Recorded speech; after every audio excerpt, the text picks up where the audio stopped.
ఈ పిల్లాడు రోజంతా హాస్పిటల్లో తిరుగుతూ భోజనం డబ్బాలను అమ్ముతూ ఉంటాడు. అయితే అన్నీ అమ్మేయగా చివరిగా మిగిలిన భోజనం డబ్బాను తినాలని అనుకుంటాడు.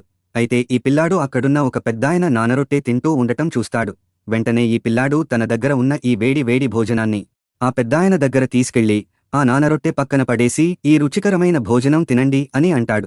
అప్పుడు పెద్దాయన ఈ పిల్లాడు తెచ్చిన ఆహారాన్ని తీసుకుని, ఇంత రాత్రి సమయంలో ఇంటికి వెళ్లకుండా ఇంకా ఇక్కడే ఏం చేస్తున్నావు బాబూ అని ఈ పిల్లాడిని అడుగుతాడు. అప్పుడు ఈ పిల్లాడు నా తల్లికి అర్జెంటుగా ఆపరేషన్ చేయించాలని, అందుకు డబ్బు అవసరం అవడంతో ఇలా రాత్రి పగలు కష్టపడుతున్నానని చెప్తాడు. అయితే ఈ పిల్లాడి మాటలకు ఈ పెద్దాయన ఎమోషనల్ అవుతాడు. అలాగే ఈ పిల్లాడిని బాగా గమనిస్తే ఇతడి పోలికలు అచ్చం చిన్నతనంలో ఉన్న తన కొడుకులాగానే ఉన్నాయని అనుకుంటాడు. ఇంతలో అక్కడికి వచ్చిన పనివాడు కూడా ఈ పిల్లాడు చూడడానికి చిన్నప్పటి మన అబ్బాయిగారు ఉన్నట్లే ఉన్నాడని అంటాడు. అప్పుడు ఈ పెద్దాయన ఒక నిర్ణయం తీసుకుంటాడు.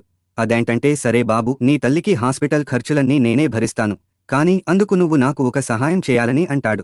వెంటనే ఈ పిల్లాడు ఆ పెద్దాయన చెప్పిన దానికి ఒప్పుకుని, నా తల్లి ఆరోగ్యం కోసం నేను ఏమైనా చేస్తానని చెప్తాడు. అయితే ఈ పెద్దాయన నువ్వు నా మనవడిలా యాక్టింగ్ చేయాలని ఇతడితో చెప్తాడు. నిజానికి ఈ పెద్దాయన కొడుకు కోమాలో ఉంటాడు. కానీ అతడిని కోలుకునేలా చేసేది అతడి కొడుకు జాడ మాత్రమే. అప్పుడు పెద్దాయన ఈ పిల్లాడిని తన మనవడి పేరుతో పిలుస్తూ తన కొడుకు దగ్గరికి తీసుకెళ్లి తన కొడుకు కోమా నుండి బయటకు రావాలని అనుకుంటాడు. అయితే కోమాలో మంచంపై పడి ఉన్న ఈ కుర్రాడిని చూశాక ఈ పిల్లాడికి తన తండ్రి అంటూ తల్లి చూపించిన ఫోటో గుర్తు వస్తుంది. అప్పుడు ఇతడు తన తండ్రి అని గుర్తించి వెంటనే నాన్న, పైకి లెగు, నీ కొడుకుని వచ్చానంటూ ఏడుస్తూ ఉంటాడు.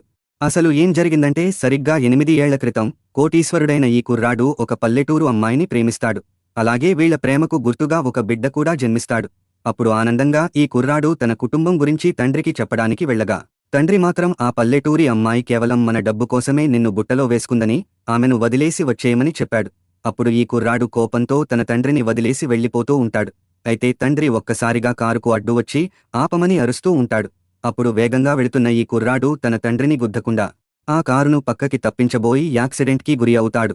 ఇక ఆ రోజు నుండి గత 6 ఏళ్లుగా ఈ కుర్రాడు కోమాలో ఉండి మంచంపైనే ఉంటాడు.